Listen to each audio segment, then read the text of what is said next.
Hi everyone, Stephen Coia here from VKY. Thanks for joining another episode of the True North podcast. As you'll see, I've stepped in today, or perhaps hijacked Matt's seat for this episode. Thanks, Matt.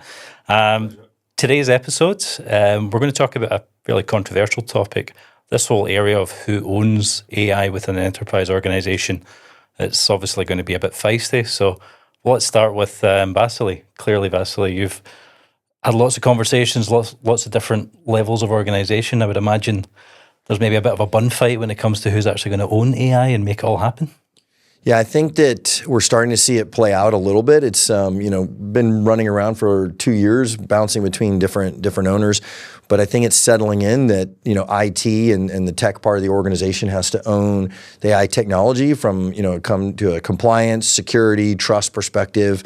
And ultimately, you got to be somewhat cautious because the cost can run out of control, and there's a lot of ability for people to choose things on their own. Like you can just go sign up individual accounts, and you have to find some controls there. However, when we're thinking about AI, when it comes to a specific vertical, whether it's customer experience or some other operational process, the business owners within those segments want to own it as well. Yes. And I think traditionally that over the last, let's say 10, 12 years, the vertical within the business has owned the technology for that segment, not IT, right? That's a shift that happened as cloud and SaaS models came about. So yeah, that makes sense. I'm guessing that a lot of people must get really excited at the opportunity, almost see it as like a career development. I'm going to be the guy that owns AI in this organization, and it's probably some cases that works. In other cases, I'm guessing it's maybe sometimes the wrong fit. Yeah, I mean, there's a lot of choices out there, right? And right now, if you want to make sure that you're staying ahead of things, you also want to make an impact on the business. Yeah. Right now, AI is kind of the hot thing to tie yourself to.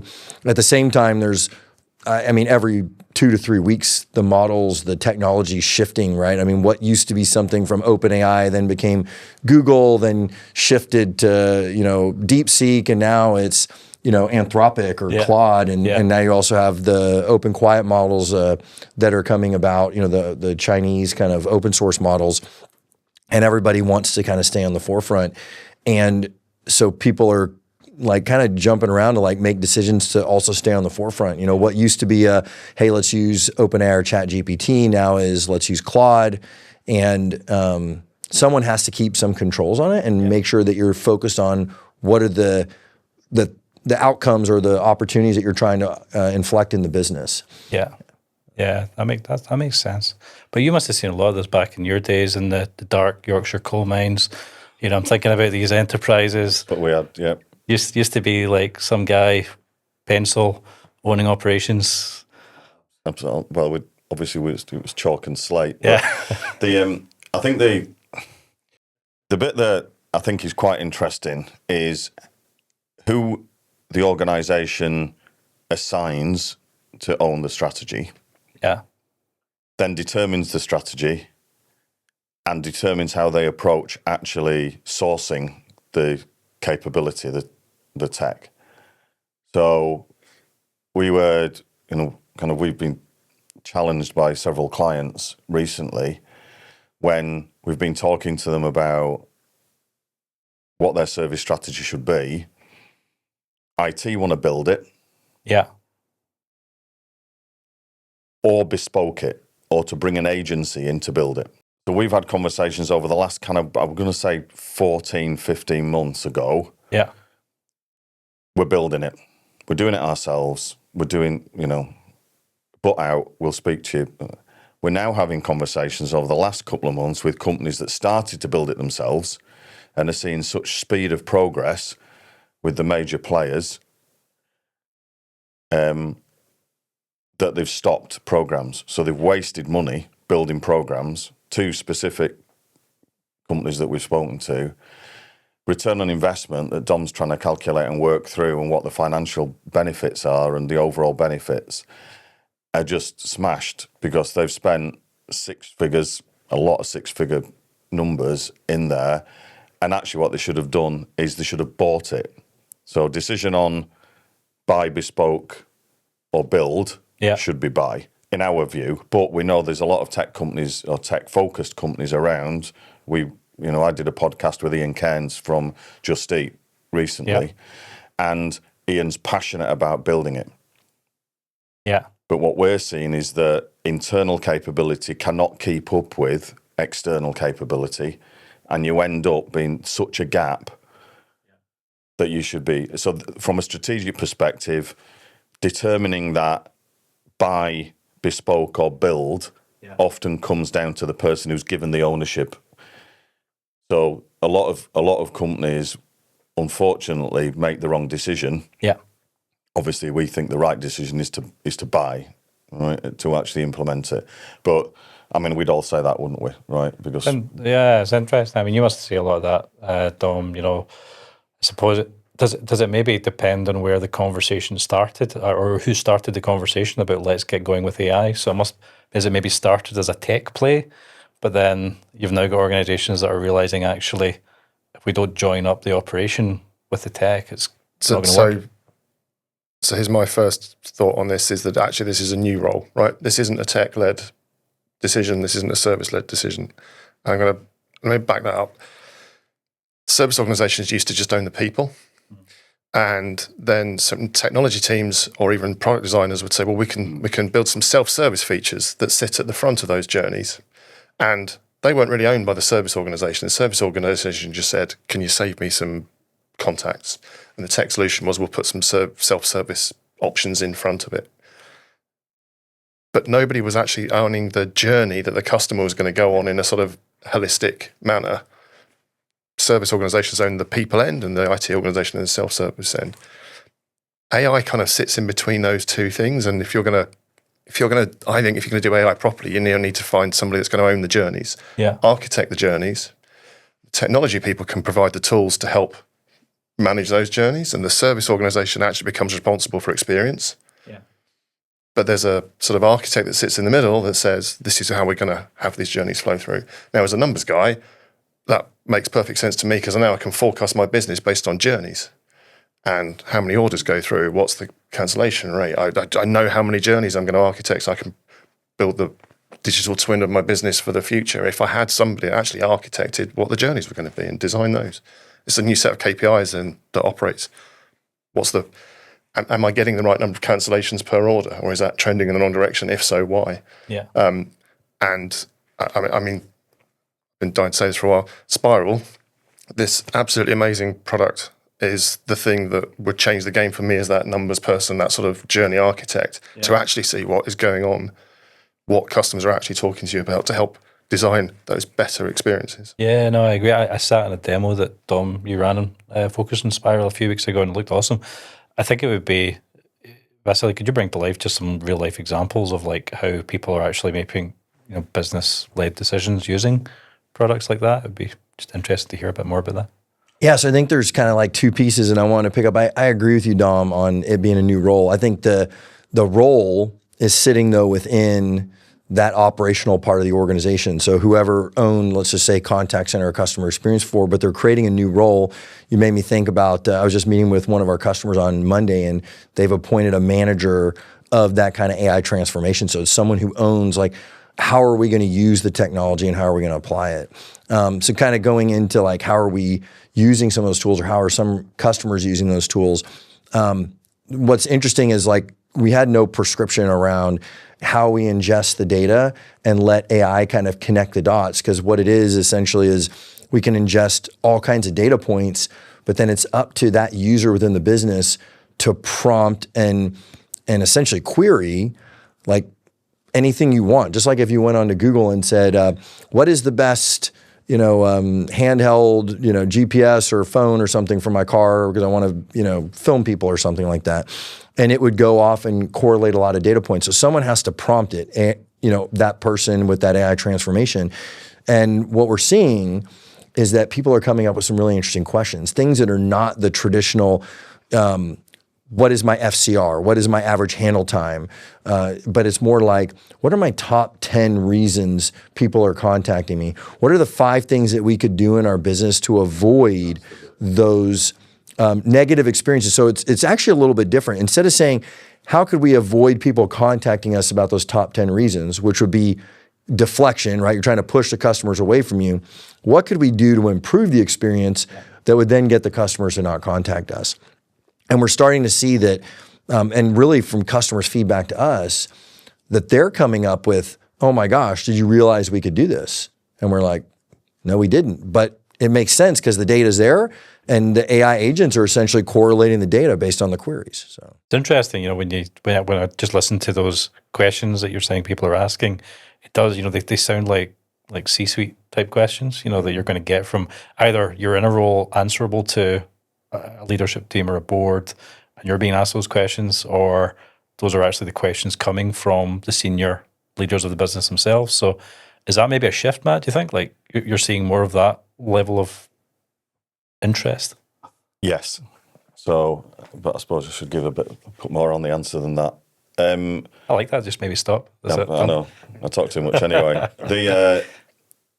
Over the last 12 months, I would say, we've spoken to so many different roles in organisations that are looking to either investigate or take seriously the implementation of some type of AI capability in their service organisation, their contact centre, however it's structured, multiple sectors. Now, what we're seeing is a lot of lag, I mean, you know, speak to you in another couple of weeks, ghosted, not spoken to, come back to you, we need to talk again. So it's this struggle with BAU. So the people who are running the BAU operations are really struggling to actually find that focus. And I've been in that role and I get it, right? You've got operational pressures, peaks hit you, whatever happens, struggle, lots of teams off, illness, whatever, and you're having to focus on running the business. Now, the best conversations we're having currently are when someone who will be the beneficiary of the implementation has stimulated a sponsor at board, so a C-suite. Okay. And they're the best conversations because they're outcome-driven conversations. This is the change within your business or the opportunity within your business. This is how you could grow. This is how you could optimize. So I think once someone at C-suite sits there and goes, AI isn't going away, right? No one can hide from it. It is going to be part of our lives. It's becoming part of our lives now. And once they take that seriously and get some external advice, then we can support people to take that pragmatic step to understanding what the strategy should be. And then obviously make recommendation as to what the next steps are. So it is when someone in C-suite takes proper sponsor responsibility for it. Yeah. Yeah, and I suppose nobody likes to be the one that gets things wrong. So that, you know, I think we've talked about how on face value, it can be a really exciting, interesting area to get into. But I'm guessing, and some people might be afraid of going, well, actually, I've managed to get to this level in an organization. Do I really want to be the one that gets it wrong with AI? And like, there's a bit of fear factor in that. So how can you maybe like, how can you be? Have you read Who Moved My Cheese? Sorry? Have you read Who Moved My Cheese? Yes. Yeah. How many times have we revisited that in the last 6 months? Yeah. I mean, I actually started listening to the book again on audio, what's it called, Audible the other day, right? Because it was just so true. Something that was written 30 years ago or something like that. What's bringing it to life, Matt, actually, because not everyone watching will have... What, Who Moved My Cheese? Yeah. It's that, I think the synopsis of it is that you should look at change in a positive way. Right, that change can be a positive, and there's too much worrying about what's the impact on me. And you actually, in my simple terms of kind of looking at kind of revisiting the book, it's swapping your mindset to understand what the benefit of change can be to you, because it should happen. Yeah. Right, and that's the key. That's the key bit. We kind of smiled at each other then, because honestly, a lot of the conversations are chat, brilliant, this is amazing. And then suddenly you see the realization on someone's face about what the impact is.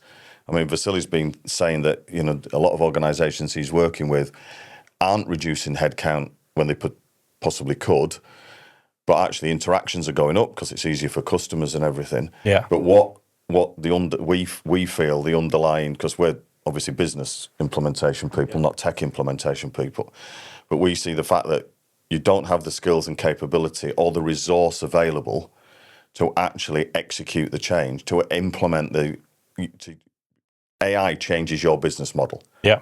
Fact, right? So you should transform to a different business model, different operating model.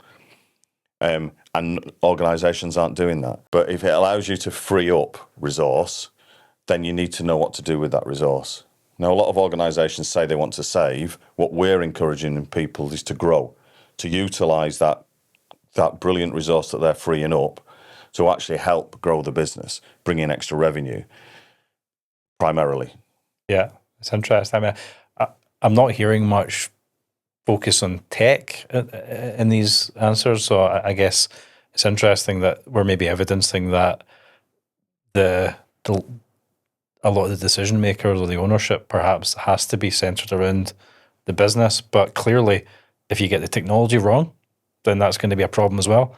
So, how do you, if I'm a leader of an organization, I never have been, by the way, but if I'm a leader of an organization and I'm focused on trying to make the right decision here, how do I?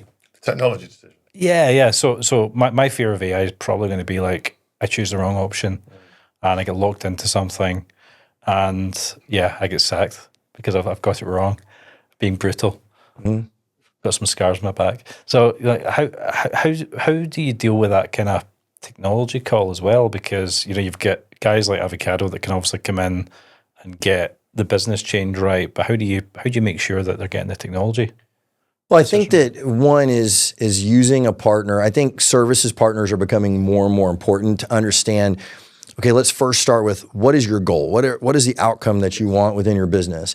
And then letting someone that sees a lot of technologies at the same time to come in and then map out like, okay, we're going to design what your business process should be, and then we're going to see how technology applies to it. And this is like an age-old problem in general. Like people end up buying technology and then creating processes around the technology limitations. That is what's happening out there right now, because there are point solution vendors who have built a specific technology that are going and selling it like crazy to organizations and then saying, now I need to figure out how to stick it together. Yeah. Right. So I met with one of my customers on Monday, and they were basically telling me, hey, we've chosen this and we need to figure out how to stick it together with you. And I said, what is the outcome that you're looking to get? Well, we want to stick it together with UJET. And I'm like, well, but we still didn't answer the question. What is the outcome you want as a business? Now, at the end of the day, I said, listen, here's what I'm worried about is you're not focused on the outcome. You're just focused on sticking the technologies together, which is what I would say 95% of organizations do. But you do need someone, and even though I'm with a vendor, it's probably like a little bit hard for me to say, but you need someone like an Avocado55 who can look across a lot of technologies, and maybe we're not going to be a part of that mix, but the business will get the right outcome. Yeah. Now, the good thing is when you look at AI and you say, what if I choose the wrong thing? AI is not really sticky. Like, I'll just be candid. You can unplug one AI and plug in another AI pretty darn simple. It's not a CCaaS decision. It's not an infrastructure decision. It's not a CCaaS decision. I mean, even within our own business, we've used, I don't know, maybe 5 different coding tools over the last 18 months. And the ability to move from a Codex to a Windsurf to a Gemini to a Copilot to now, Fable with Anthropic has not been like that hard. So if you choose the wrong AI engine powering your conversational AI or your agent assist, you can unplug it and plug something in relatively easy. So that's both the opportunity and also the problem is you also don't want to be in a position where you're unplugging, plugging. You need to build that architecture, and you need someone that understands your business. And frankly, the vendors aren't going to understand your business enough because they're bouncing from one place to another. Yeah. It just all makes, that makes total sense, Vasili. And it makes you think getting the right person to own this is just so important. So I suppose maybe just to wrap up, guys, just going around. So Matt, putting the spot, short answer. What do you think the characteristics of that perhaps leader of the future? Are they there right now? What should they look like? What should their background be? The best conversations we've had recently are people with the title Chief Commercial Officer. Okay.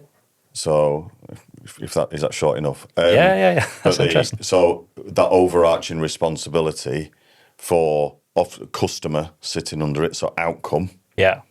and the right position at board to be working with the CFO to understand the benefits, to then work with the IT director or whatever the title would be to actually make the right decision.